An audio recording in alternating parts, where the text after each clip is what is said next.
تاسو وورئ لږ په غور پیدایش.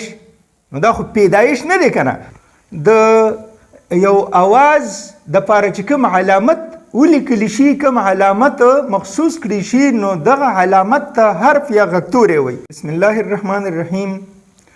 ګرانو کتونکو، د پښتو املا سره د یوې بلې موضوع سره ستاسو په خدمت کې حاضر یم. هسې خو خبرې ډېرې دي وخت په وخت، لکه څنګه چې ما مخکې ویلي.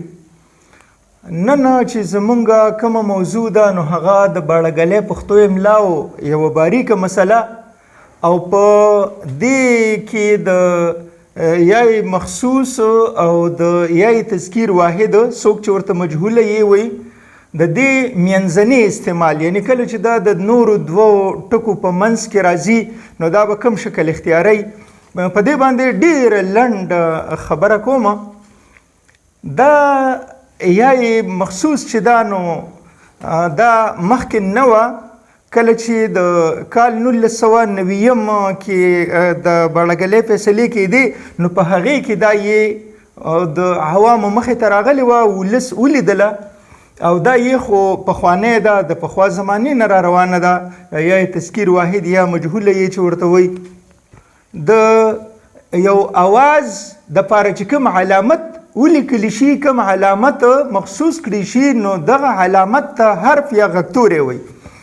نو دا غکتوری یا دا حرف د مخصوص یې دا د دې دپاره په وجود کې راغلی د مشرانو د وینا مطابق چې کوم اواز د زیر نه اوږد او د دې یې نه، یعنی یا تذکیر واحد د دې یې نه لنډ وي، یعنی د دې په منځ کې وي، د زیر نه اوږد او د یې نه لنډ، نو د هغې دپاره دا یې، یعنی دا شکل، دا حرف، دا غکتوری دا په وجود کې راغی.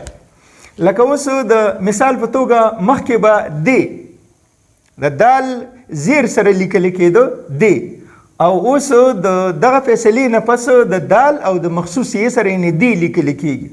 دغسې کې، دغسې می د 1990 نه مخکې چې به کله می لیکل کېده نو هغه به د میم زیر می، او دا اوس لکه دا می کار دی، او اوس داسې لیکل کېږي.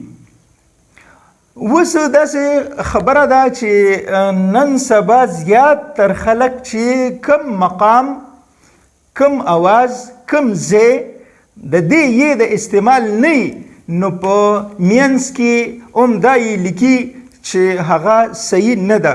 لکه د مثال په توګه د دوو ټکو، د دوو حروفو په منځ کې چې کله دا یې راځي نو دا به دا شکل اختیاروي. دغسې دا یې دا یای تذکیر واحد چې کومه ده، دا چې کله د نورو دوو ټکو په منځ کې راځي نو دا به دا شکل اختیاروي، یعنی د څنګ په څنګ ټاکي، دا شکل به اختیاروي. اوس که موږ وګورو نو خبره زما دا ده، مسله دا ده چې خلک پیدایش لیکي یا پیدایش لیکي، نو دا نن سبا خلک د دې سره لیکي. دا مخصوص یې ټکي یعنې کوم چې لاندې باندې راځي د دې سره لیکي. نو که چېرې فرض که موږ د مشرانو هغه وینا ته وګورو نو دا لیک بیا صحیح نه دی، دا غلط دی، او د هغې دلیل دا دی چې مشرانو خو دا خبره کړې وه چې دا یې په د دې یې دا شکل، د دې دا وجود د دې وجې مخې ته راغی چې کله کم اواز د زیر نه اوږد او د یې نه لنډ وي، نو دا که چېرې فرض که دا موږ په هغه حساب سره وایو څنګه چې می دې کې دی، نو دا بیا پیدایش راځي. تاسو وورئ لږ په غور پیدایش. نو دا خو پیدایش نه دی که نه، پیدایش دی. نو چې دا پیدایش دی نو دا د دې صحیح املا چې کومه ده نو هغه بیا داسې پکار ده چې د دې دا دوه ټاکي به څنګ په څنګ وي. دغسې اوس موږ سره خیبر ټکی دی. نو تاسو وکتل چې خیبر، دا خیبر خو نه دی که نه، څوک د ما ته وښیي چې دې ته خلک خیبر وایي. خیبر که د دې د وجود او د دې ټکي د منځ ته د راوړلو هغه خبره موږ مخې ته راولو نو دا خیبر خو نه دی، خیبر دی، خیبر، خیر، بغیر، پیدایش. نو په دې ټولو کې یاد ساتل پکار دي چې دا ټکي په دې کې او دغسې په نورو ډیرو کې په دې کې دا څنګ په څنګ لیکل پکار دي، لاندې باندې نه.